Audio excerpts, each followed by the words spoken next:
Assalamualaikum warahmatullahi wabarakatuh. Alhamdulillah, syukur la ilaha illallah wa syukur anna Muhammadar Rasulullah sallallahu alaihi wasallam, la nabiyya ba'dah. Yang kita banggakan adik mahasiswa Universitas Muhammad Natsir Bukit Tinggi, terima kasih atas kesempatan kepada saya untuk bisa menyampaikan beberapa hal sekaitan dengan tokoh dan pahlawan kita, yaitu Bapak Muhammad Natsir, tentang kiprah ataupun juga pemikiran-pemikiran yang beliau telah tunjukkan kepada kita. Dan tentu ini suatu hal yang harus kita cermati, harus kita pelajari dan kita dalami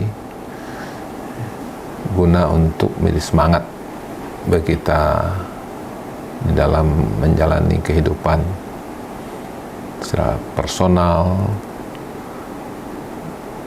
ataupun juga sebagai anak bangsa, ataupun di mana saja kita berkiprah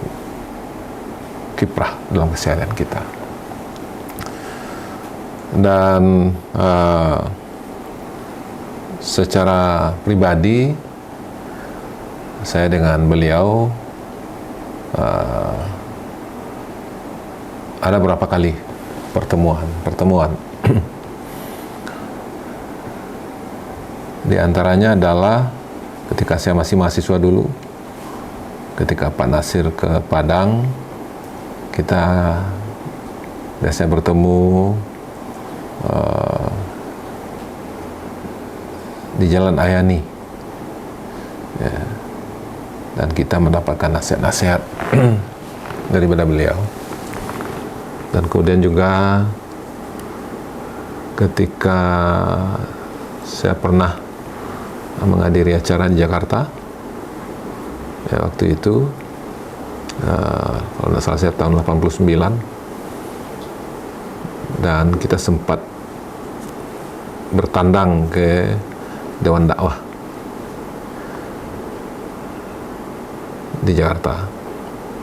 Dan ya, alhamdulillah kita juga mendapatkan pelajaran-pelajaran yang itu berharga dari Pak Natsir. Dan kita mengetahui bahwasanya Pak Natsir adalah seorang tokoh yang berasal dari ranah Minang, yang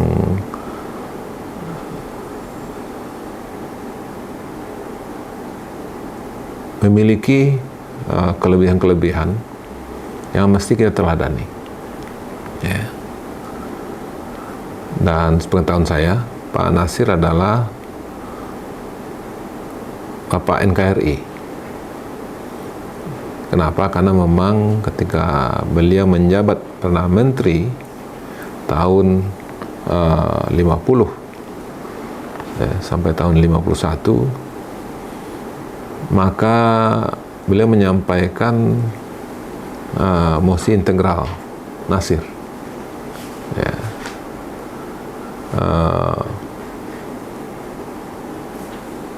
Sebagai presiden waktu itu adalah Bung Karno.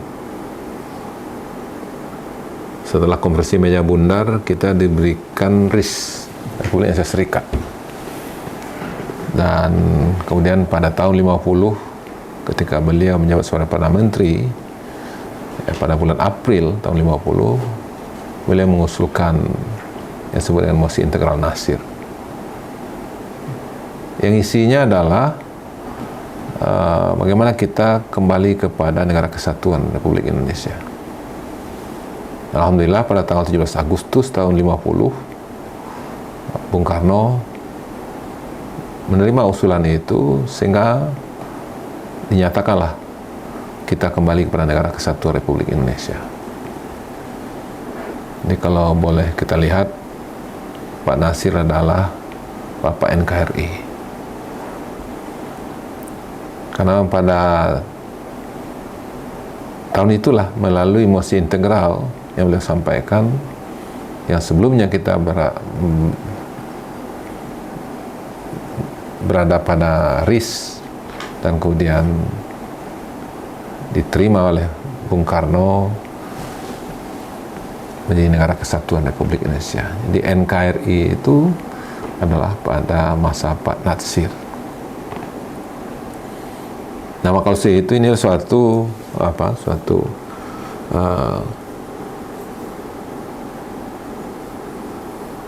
perjalanan secara bangsa yang luar biasa. Ya. Nah, kemudian di samping itu juga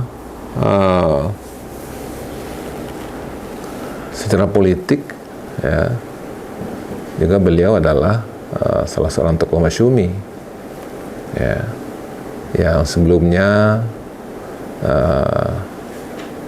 sebagai ketua Majelis Islam A'la Indonesia yang dikenal dengan MIAI, yang setelah itu menjadi masyumi. Dan kita juga mengetahui bahwasanya capaian politik Islam pada tahun 55 itu melalui masyumi adalah capaian yang paling tinggi, ya. Nah, sehingga itu memberikan pembelajaran yang luar biasa untuk kita. Nah, demikian juga peran beliau di dalam dakwah Islam, itu ketika beliau mendirikan Dewan Dakwah Islamiyah Indonesia, ya. Dan sampai sekarang itu juga masih wujud, masih hadir, yang juga tetap menyampaikan pikiran-pikiran dan kemudian juga ide-ide, gagasan-gagasan yang dimiliki oleh Pak Nasir. Dan bahkan juga beliau juga melahirkan buku-buku dan juga barangkali mungkin juga publikasi-publikasi yang diterbitkan melalui Dewan Dakwah. Nah, sehingga pikiran-pikiran keislaman yang dimiliki oleh Pak Nasir itu dapat kita lihat dari tulisan-tulisan beliau. Bahkan ini juga diakui di tataran internasional. Dia adalah Malaysia, Brunei, dan juga bahkan juga beliau sempat juga menjadi salah seorang tokoh internasional ketika beliau berada di Oki tentunya. Jadi maksud itu ini beberapa nilai-nilai yang dimiliki oleh Pak Nasir, yang diantaranya mungkin secara lebih detailnya, dan itu juga menjadi cerminan daripada perjuangan beliau, yaitu tentang bagaimana Islam dengan Indonesia. Yaitu beliau mencoba untuk mengintegrasikan nilai-nilai Islam dalam kehidupan bernegara dan masyarakat, dan tentu tetap menjaga persatuan bangsa.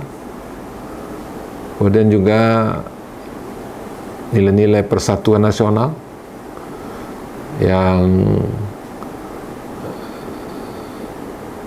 menanamkan bagaimana semangat kebersamaan, persaudaraan di tengah-tengah keberagaman bangsa Indonesia, ya. Dan kemudian juga kaitan dengan pendidikan yang mendapat perhatian beliau, karena beliau menyadari pendidikan sebagai pilar daripada kemajuan sendiri, ya. Sehingga beliau memperhatikan betul bagaimana tentang generasi muda. Seperti yang kami sampaikan tadi, ketika tahun 89 itu kami bertemu dengan beliau, dan pesan-pesan itulah diantaranya yang beliau sampaikan kepada kita. Dan kebetulan waktu itu yang hadir itu yang banyak yang muda-muda, ya. Dan itu adalah suatu kegiatan nasional ya waktu itu, dan kemudian saya pribadi juga ikut dalam kegiatan tersebut. Nah, kemudian juga nilai-nilai keadilan dan kejujuran. Saya kira barangkali kita juga melihat bagaimana kejujuran daripada Pak Nasir sendiri, yang sekaligus juga menjadi keteladanan bagi kita. Dan kemudian juga baik dalam kehidupan pribadi ataupun juga dalam kehidupan politik. Saya kira dari tampilan keseharian beliau, maka di sana dapat kita saksikan dan kita rasakan nilai kesederhanaan dan kejujuran itu hadir dalam perilaku beliau. Dan kemudian di samping itu juga yaitu menanamkan prinsip kemandirian, dan kemudian juga keteguhan beliau dengan prinsip-prinsip yang beliau yakini. Dan saya kira barangkali bagaimana dialog-dialog beliau dengan beberapa tokoh-tokoh, termasuk dengan Presiden Soekarno tentunya, itu juga bisa kita baca di dalam banyak tulisan-tulisan tentang beliau, baik yang beliau tulis sendiri ataupun juga yang ditulis oleh orang lain. Ya, maka di sana terlihat bagaimana keteguhan dengan prinsip-prinsip, yaitu prinsip yang beliau pegang adalah prinsip Islam itu sendiri tentunya. Dan sampai beliau memberikan dewan dakwah, dan kemudian juga mengadakan tulisan-tulisan. Saya kira itu adalah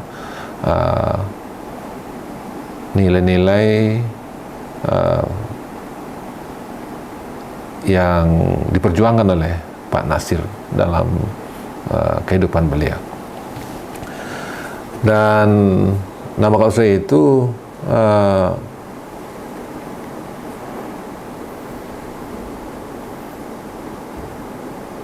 kita bisa mendapatkan pelajaran-pelajaran ataupun juga keteladanan-keteladanan, ya, bagi kita hari ini ataupun juga untuk masa akan datang menurut saya dari Pak Nasir. Itu kaitan dengan keteguhan beliau di dalam berislam, dan kemudian juga memiliki wawasan yang luas sehingga beliau menjadi orang penting di OKI, dan kemudian juga kesederhanaan dan kerendah hatian beliau. Nah, maka itu minimal ada 3 keteladanan Pak Nasir dalam kepemimpinan. Yang pertama adalah adanya integritas yang tinggi yang beliau ajarkan, beliau miliki, yaitu bagaimana keteguhan beliau dengan prinsip-prinsip dan nilai-nilai Islam, ya. Dan karena beliau dibesarkan dan juga tumbuh dari daerah yang memang memegang prinsip-prinsip Islam adalah ranah Minang itu sendiri, ya, sampai di dalam perjuangan beliau, kemudian bahkan juga dalam perjuangan politik beliau dengan Masyumi, dan kemudian juga Dewan Dakwah setelah itu, dan kemudian juga banyak buku-buku. Maka kita melihat bagaimana keteguhan dan kemudian konsistensi beliau dengan prinsip-prinsip dan nilai-nilai Islam. Nah, inilah integritas yang beliau miliki. Nah, kemudian juga yang kedua, beliau juga memiliki komitmen yang tinggi, ya. Dan itu ditandai dengan bagaimana peran beliau di dalam pelayanan kepada masyarakat dan juga kepada negara. Dan itu sangat kita rasakan, ya, bagaimana dedikasi beliau, ya, ditandai dengan kesederhanaan beliau diantaranya, dan kemudian juga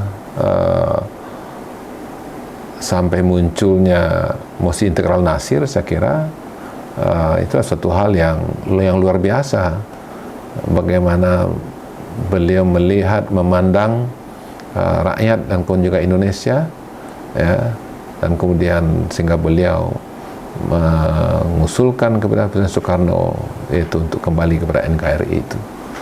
Nah, saya kira ini adalah bentuk komitmen terhadap rakyat dan terhadap bangsa dan negara yang begitu kuat ya di dalam diri beliau. Karena memang agama sih kan memang mengajarkan kepada kita untuk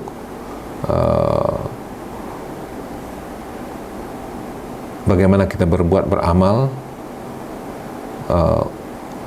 untuk bangsa dan negara itu. Nah, kemudian di samping itu juga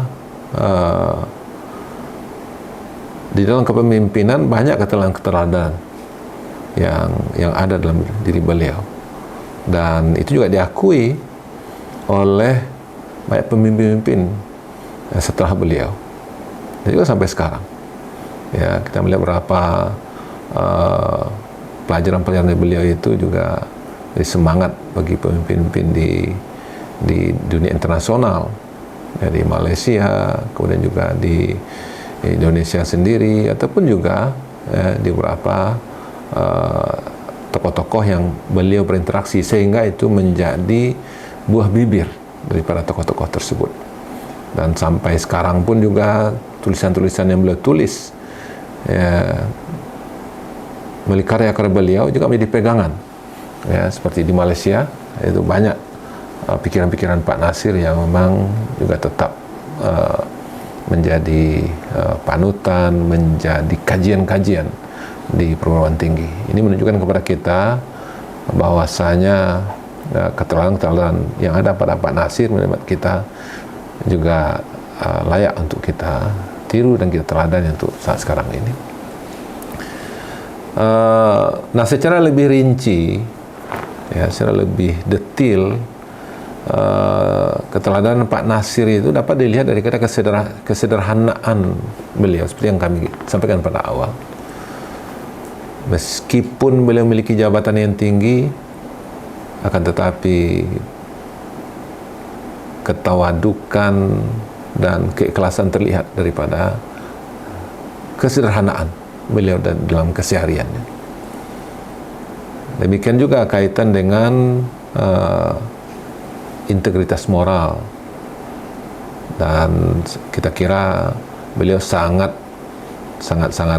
kita ketahui bahwasanya terjauh daripada perilaku koruptif, ya, dan kemudian juga penyalahgunaan kekuasaan. Maka usia itu memang beliau layak untuk menjadi teladan bagi kita di dalam berpolitik.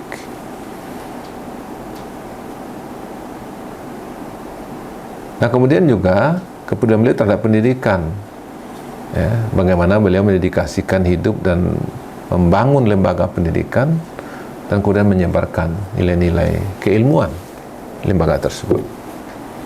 Dan di samping itu juga keteladanan beliau dalam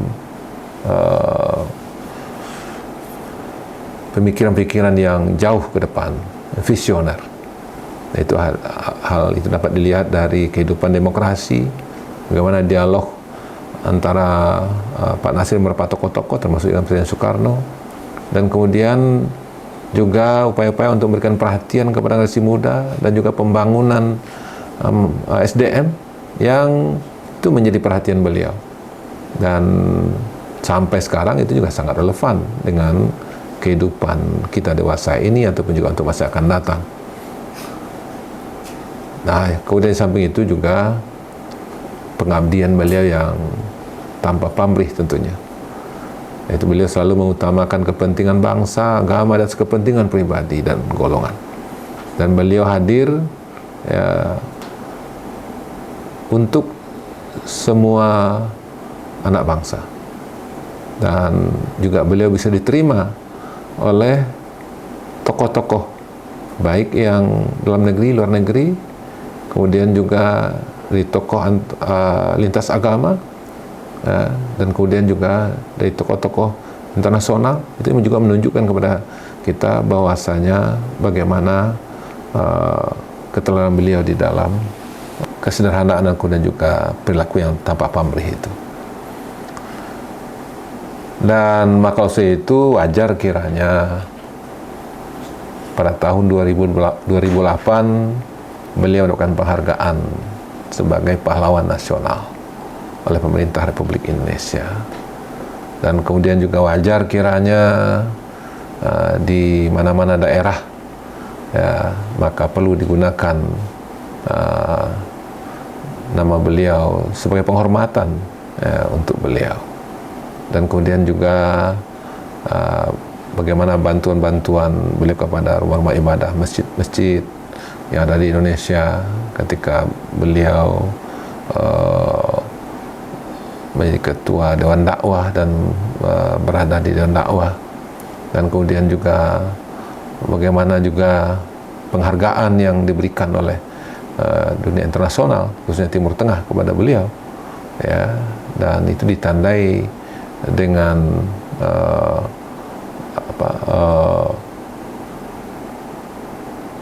sambutan yang diberikan oleh pemimpin di Timur Tengah. Kalau ketika beliau memberikan rekomendasi, maka itu sangat dapat perhatian. Nah, khusus itu tentu kita sebagai anak bangsa juga sangat pantas dan sangat layak untuk memberikan penghormatan kepada beliau dengan banyak hal tentunya. Nah, kemudian juga banyak pemikiran-pemikiran yang telah beliau miliki dan beliau tuangkan melalui karya-karya.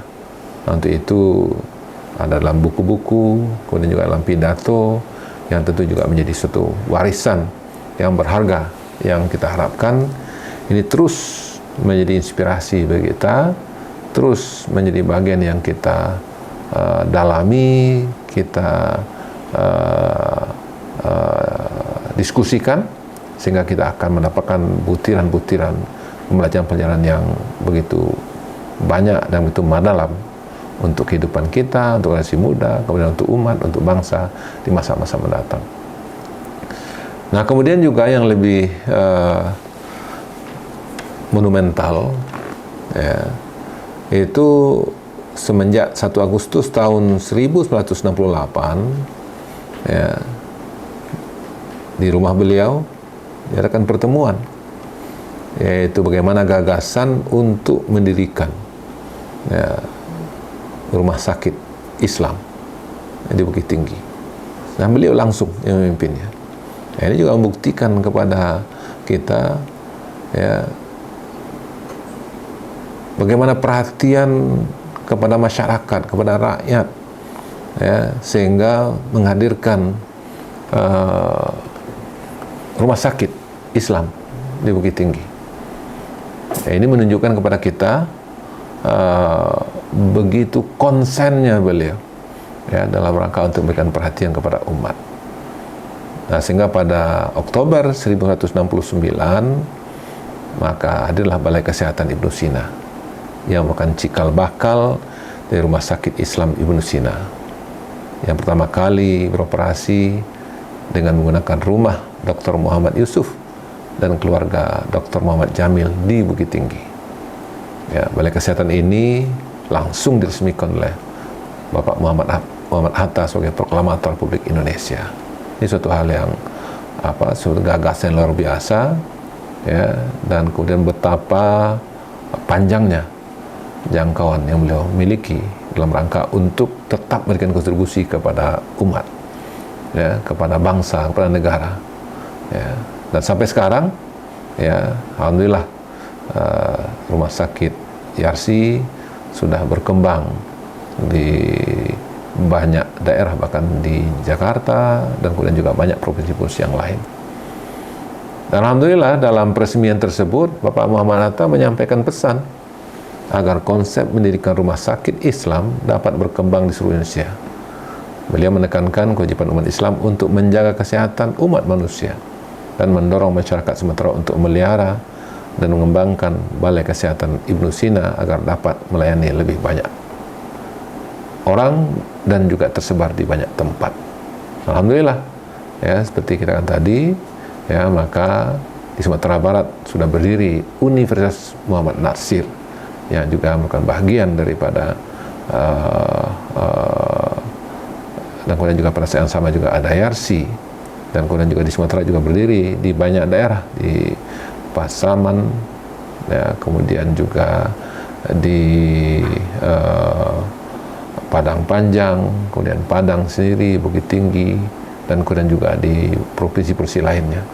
Dan memang kita harapkan Rumah Sakit Ibnu Sina, Rumah Sakit Islam Ibnu Sina ya, akan dapat berkembang lebih baik lagi ya, sehingga menjadi rumah sakit umum yang memenuhi persyaratan dan menjadi rujukan bagi balai-balai kesehatan lainnya. Dan kita harapkan layanan yang diberikan tentu tidak hanya untuk umat Islam saja ya, tapi juga terbuka bagi seluruh warga dan kepada siapa saja yang membutuhkan, dengan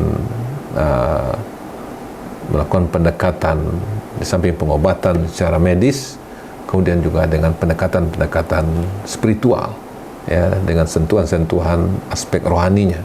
Alhamdulillah, disinilah satu kelebihan yang dimiliki oleh Rumah Sakit Yarsi. Nah, kalau itu Yarsi Sumatera Barat yang merupakan buah pemikiran daripada Pak Natsir ini tentu juga menjadi bagian dari proyek perbaikan umat, proyek dakwah yang bertujuan untuk mencapai kehidupan yang sehat, baik jasmani, rohani maupun sosial, sesuai dengan tuntunan agama. Dan dapat dibayangkan dengan banyaknya rumah sakit Islam Yarsi di banyak daerah di Sumatera Barat ataupun di Indonesia, tentu juga mempekerjakan banyak orang. Luar biasa. Dan mudah-mudahan ini akan menjadi layanan kesehatan dan pendidikan yang memberikan manfaat ke banyak umat dan kemudian ke banyak orang. Dan alhamdulillah, dalam waktu 3 tahun setelah peresmian, balai kesehatan ini berkembang pesat dan macam-macam tersebar di berbagai kota seperti yang kami sampaikan tadi, Padang Panjang, Padang, Payakumbuh, dan kemudian juga di Pasaman, dan kemudian juga di luar provinsi juga berkembang dan mempergunakan nama-nama Ibnu Sina. Dan mudah-mudahan dengan hadirnya Universitas Muhammad Natsir dan kemudian juga ada Yarsi yang ada di Sumatera Barat dan luar Sumatera Barat, ini akan tetap memberikan dampak-dampak positif ya kepada